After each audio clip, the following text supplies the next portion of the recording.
is Jalen Rose. What up, dawg? I'm David Jacoby. And on the cool check-in.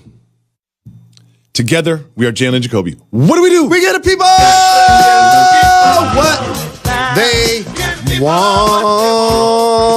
Huge breaking news in the world of sports today. But for listeners and watchers of Jalen and Jacoby, it's not that. It's broken news. To everyone else, it's breaking news. To Jalen and Jacoby listeners, it's broken news. Well, a long time ago, into this very microphone, in this very studio, you spoke about Anthony Davis's future. Let's take a listen.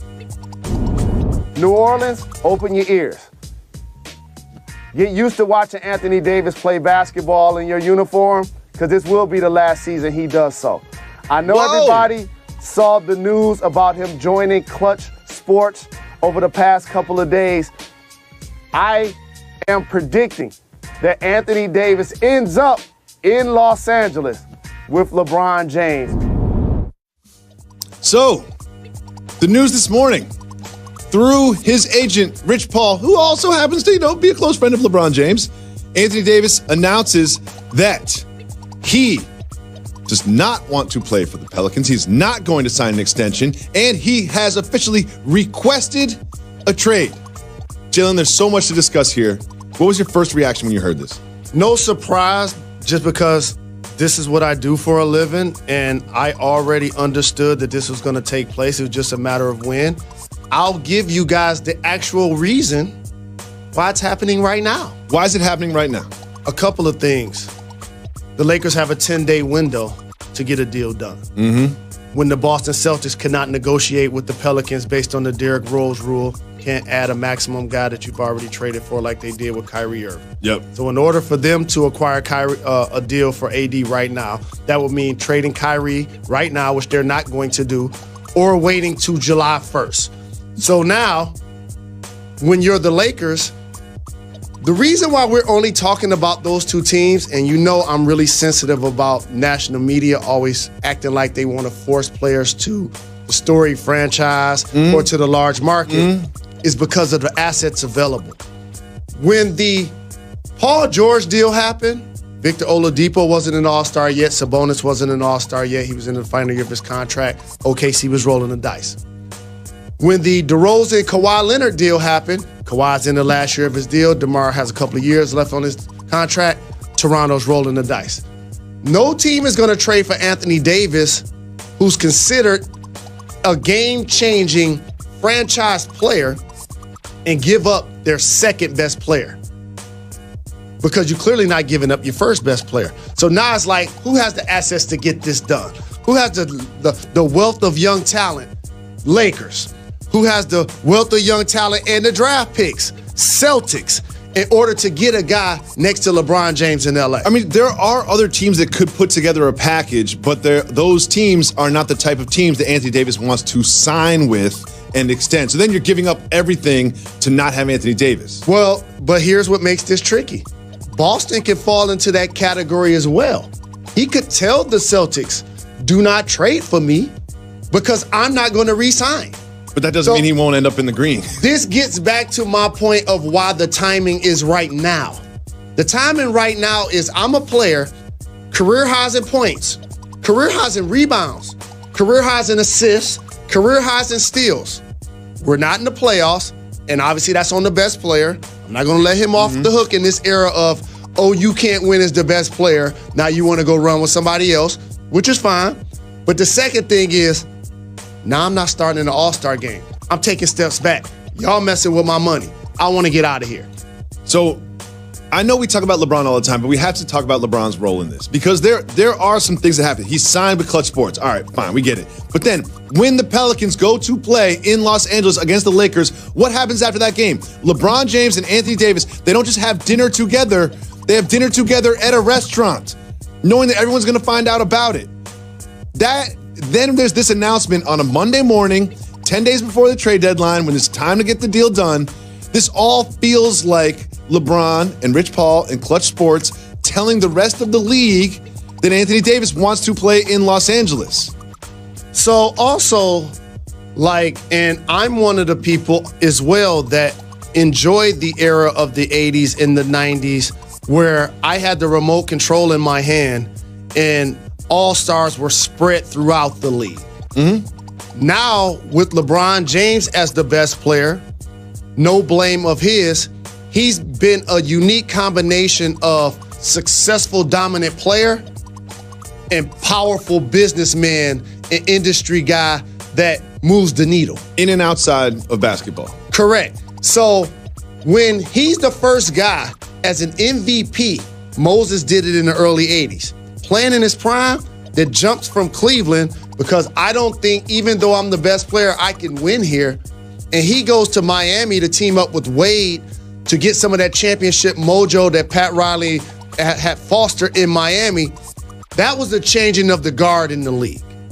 So Kevin Durant can say, I know I play with Russ, but I'm leading the league in scoring 4 times, and people saying, when you gonna get a championship? I need to go join the 73 ring Warriors. What's wrong with this, Jalen? Like, you sound like he's the old get off my lawn guy. I like the old stuff when everybody hates each other. I don't like the new stuff where everyone joins together. I just don't like to see my favorite players exchanging jerseys on the floor unless they're Dwayne Wade in the final year of his Hall of Fame career. Stop it. Jalen, you need to change that. I remember there were times when I got along with former teammates on opposing teams.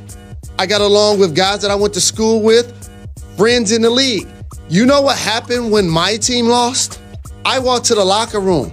I got your phone number. I don't have to hug and kiss you on the court right now. So bring it back to Anthony Davis. Correct. That's why I'm bringing it back to Anthony Davis, because it's my responsibility as somebody that works in the media and is a former player that's acknowledging that he goes from being the best player on a playoff team to acknowledging that he can't be the best player on a championship team.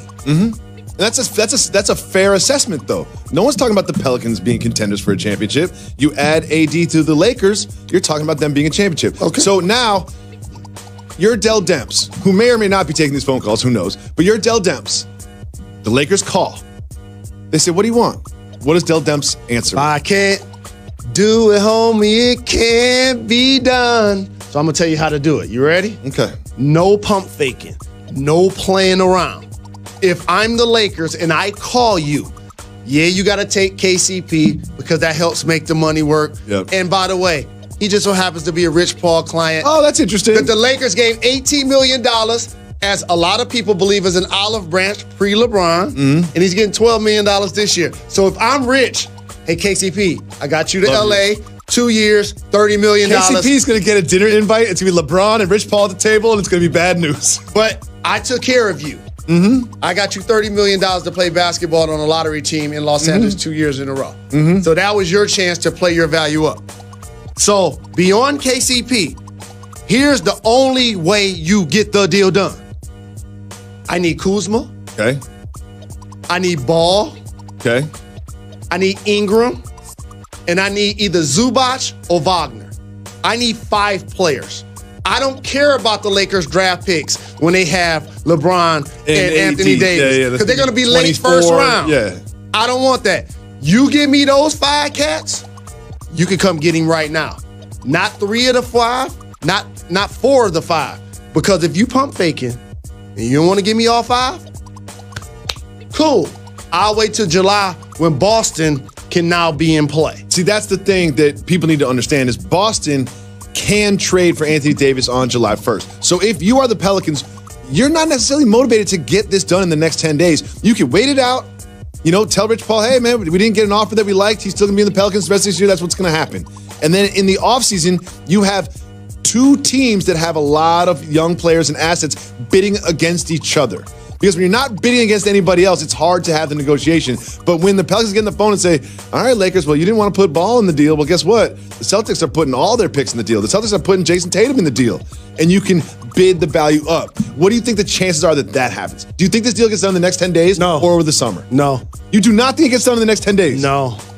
Because Anthony Davis is a unique player in the fact that he hasn't, in my opinion, necessarily plateaued at a prime. He's still skyrocketing and getting better because we haven't necessarily seen him consistently in the playoffs and on the championship contending level. So there's upside there. And it's too many moving parts. I'm talking about moving 5 players in 10 days. It can get done, but I'm just saying if I'm the Pelicans, I think about this.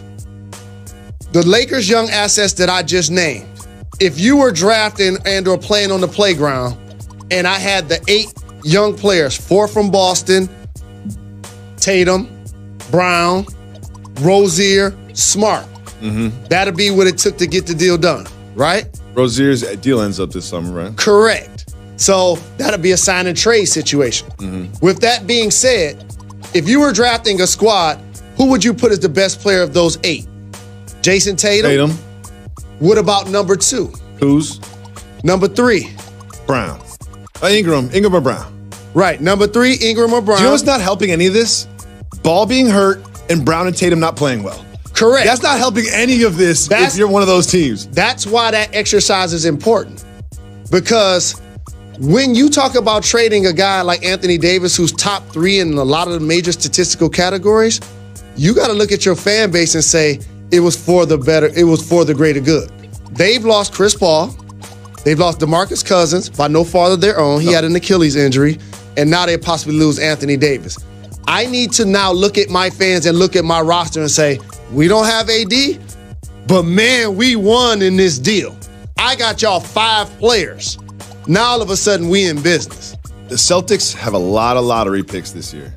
A lot of lottery picks. And do you know when you're explaining something to your fan base, people love the potential of a lottery pick a lot more than they like the actual picks. You know what I mean? Like, they love the potential of, like, oh, we got 3 picks from the Celtics. And then when you see the players that come back, they're like, we traded Anthony Davis for who? That's why I always say, this is one of my terms, picks don't play. Because you can have the picks, but who's actually drafting is going to make the quality decision to build and craft a roster. This is fascinating news for the NBA. This is big news for the NBA. There's so much more to discuss on it, which we will get into. What does this mean for Luke Walton? There's some things about him. And what has Rich Paul texted Jalen Rose today?